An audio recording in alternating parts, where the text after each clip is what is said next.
हमारी यात्रा आत्मबोध से विश्वबोध की तरफ होनी चाहिए। यत्र पिंडे तत्र ब्रह्मांडे का बोध होना चाहिए। विश्व को जानने के लिए आत्म का ज्ञान प्रथम है। प्रकृति हमें कई प्रकार की चीजें उपलब्ध कराती हैं, परंतु हमें ये जानना अति आवश्यक है कि हम प्रकृति को क्या देते हैं। ये बात विद्यापति दलाल हरमू रांची में अखिल भारतीय साहित्य परिषद झारखंड के तत्वाधान में आयोजित संगोष्ठी आत्मबोध से विश्वबोध कार्यक्रम के मुख्य अतिथि राष्ट्रीय स्वयंसेवक संघ के प्रांत प्रचारक गोपाल शर्मा ने कही। कार्यक्रम मैथिली मंच के विद्यापति सभागार में किया गया। इस अवसर पर गोपाल शर्मा ने कहा कि आज समाज को जाति, भाषा, प्रांत आदि से बांटने का कार्य किया जाता है। उन्होंने कहा कि हमारे पूर्वज जिन्होंने राष्ट्र की स्वाधीनता, विकास, श्रेष्ठता में अपना अहम योगदान दिया, उन्हें बाहर धकेल दिया और सत्ता हथिया ली। इन्हीं का आत्मबोध करना है और राष्ट्र हित में कार्य करना है। इस कार्यक्रम के विशिष्ट अतिथि अखिल भारतीय साहित्य परिषद के प्रदेश अध्यक्ष डॉक्टर अशोक सिंह ने अपने उद्बोधन में कहा कि आत्मबोध के दो पक्ष राष्ट्रीय एवं आध्यात्मिक होते हैं। आध्यात्मिक पक्ष से ही राष्ट्रीय विचारधारा का एवं राष्ट्रीय पक्ष से ही अपने स्वराष्ट्र का बोध होता है। इन्हीं दोनों के आत्मबोध से ही राष्ट्र विश्व गुरु बनेगा। इस अवसर पर प्रांत महामंत्री विजय प्रकाश ने कहा कि भौतिक एवं आर्थिक सुखों से हटकर युवाओं को कार्य करना चाहिए, जिसमें नैतिक, सांस्कारिक आदि का समावेश हो। एक बेहतर राष्ट्र की संकल्पना ही आत्मबोध से विश्वबोध की ओर ले जाती है। कार्यक्रम के अध्यक्षता परिषद के प्रदेश अध्यक्ष अशोक सिंह जी ने किया एवं संचालन प्रांत मंत्री इंद्रजीत यादव के द्वारा किया गया। श्री यादव ने कहा कि भारत के अंतर्मन में निहित भारतीय संस्कृति की परिणति है। आत्मबोध ही पश्चिम ने हमारी सभ्यता के खान पान, रहन सहन, आचार व्यवहार में कुठाराघात किया है, जिसका आत्मबोध करना आवश्यक है। गुलामी की वजह से हमारी मेधा समाप्त हो गई है। हमारी जिजीविषा ही भारतीय संस्कृति को संरक्षण प्रदान कर रही है, जो विश्वबोध की अनुभूति अवश्य रूप से कराएगी। विदेश मामले, न्याय और सेना, इसके अतिरिक्त सामाजिक जीवन के जितने विभाग हैं, जितने क्षेत्र हैं, सबका जिम्मा समाज के पास था। शिक्षा, चिकित्सा, व्यापार, समाज कल्याण, ये सारे विषय समाज संभालता था। कोई एक तंबू है, उस तंबू में एक ही खंभा है। संपूर्ण कारण इसी की स्मृति में निहित है। हमने स्वबोध को विस्मृत किया और सारी रचना हमने समाज की टूट गई, जिसके कारण से हमने हजारों वर्षों की राजनीतिक परतंत्रता झेली है। संघ के संस्थापक डॉक्टर हेडगेवार जी ने, उनकी दृष्टि बिल्कुल अलग थी। सामान्य रूप से कोई व्यक्ति किसी को मारकर चला जाता है तो लोग मारने वाले का दोष देते हैं। संघ संस्थापक की दृष्टि बिल्कुल अलग थी। उन्होंने कहा कोई हमें मारकर चला जाए, उसका दोष है कि नहीं, इस पर बाद में विचार करेंगे। पहला दोष तो हमारा है, हम इतने कमजोर क्यों हैं कि कोई भी हमको मारकर चला जाता है।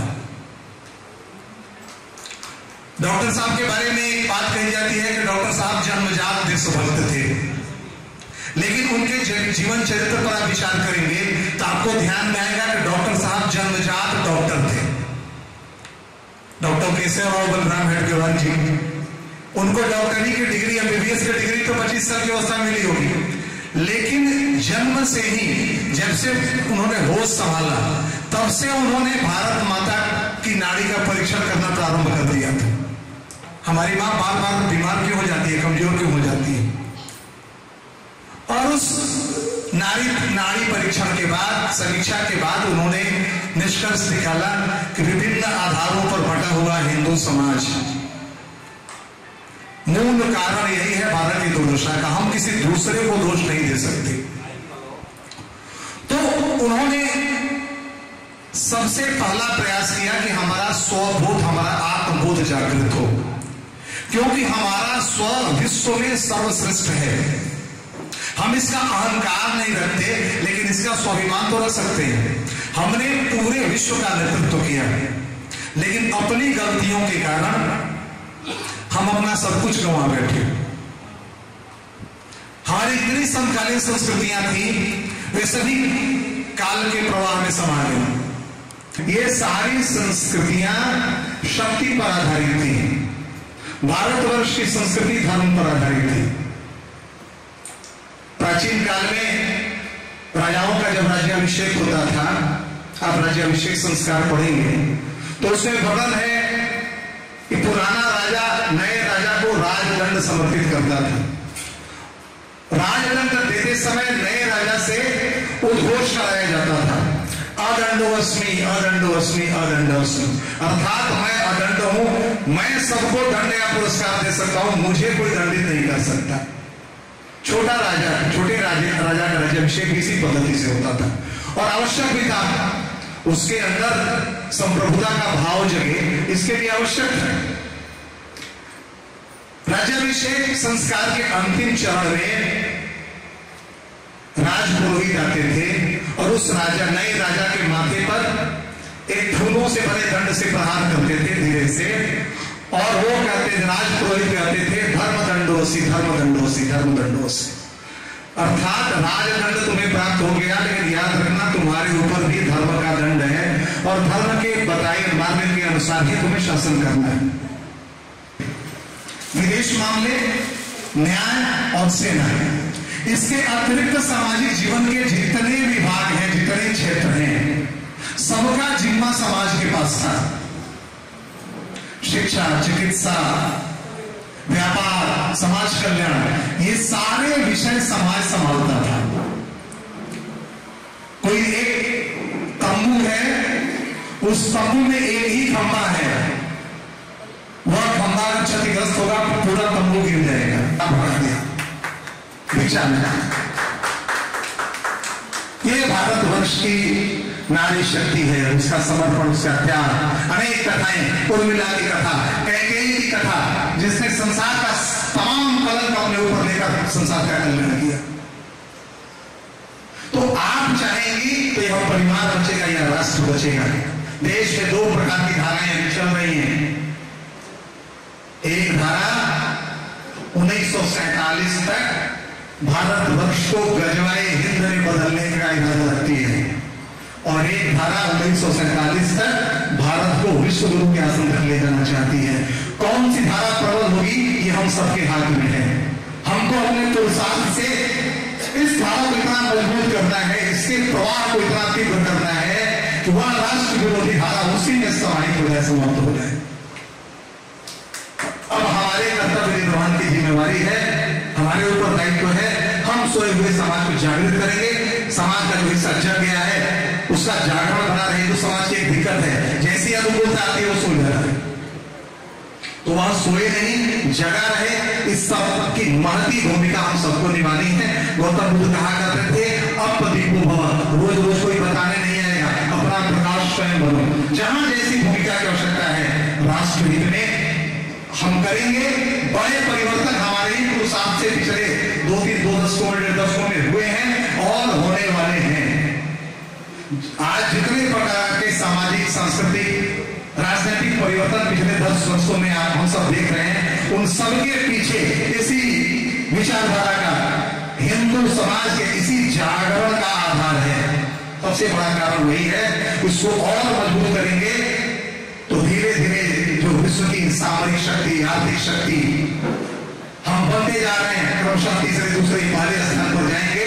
और जब भारत की शक्ति जगेगी तो भारत की शक्ति कैसे है, किसी को पराजित करने की संस्कृति नहीं। हम प्रार्थना में बोलते ईश्वर से मांगते अजेय शक्ति, हमको कोई परास्त नहीं कर सके, हम दुनिया को परास्त करें ऐसी शक्ति नहीं, हमको कोई परास्त कर सके ना कर सके ऐसी शक्ति चाहिए। और ऐसी शक्ति शील युक्त शक्ति। शक्ति आती है कि बाई प्रोडक्ट के रूप में अहंकार लाती है, वो नहीं चाहिए। शील युक्त शक्ति चाहिए जिसके आगे पूरी दुनिया श्रद्धा से रत हो जाए, डर से नहीं, श्रद्धा से रत हो जाए। और निश्चित रूप से भारत माता का चमचमाता हुआ विश्व का सिंहासन नजर आ रहा है। तो हमको अपने कंधे मजबूत करने हैं और अगले 25 वर्षों में भारत माता को उस आसन तक पहुंचाना है। भारत माता की जय। आज अखिल भारतीय साहित्य कार्ड आप लोग झारखंड प्रदेश में आप लोग मना रहे हैं, क्या बोलना चाहिएगा? देखिए, ये संघ के राष्ट्रीय स्वयंसेवक संघ के 100 वर्ष पूरे होने पे अखिल भारतीय साहित्य परिषद भी राष्ट्रीय स्वयंसेवक संघ का एक इकाई है और इस आज एक कार्यक्रम, एक संगोष्ठी का आयोजन यहाँ पे झारखंड प्रांत के द्वारा किया गया है, जिसका विषय स्वबोध से, आत्मबोध से विश्वबोध का रखा गया है, जिसमें हमारे मुख्य वक्ता के रूप में नगर के सहकारवा आदरणीय दीपक पांडे जी का संबोधन हुआ। अपने प्रांत के संयोजक डॉक्टर अशोक सिंह जी रहे।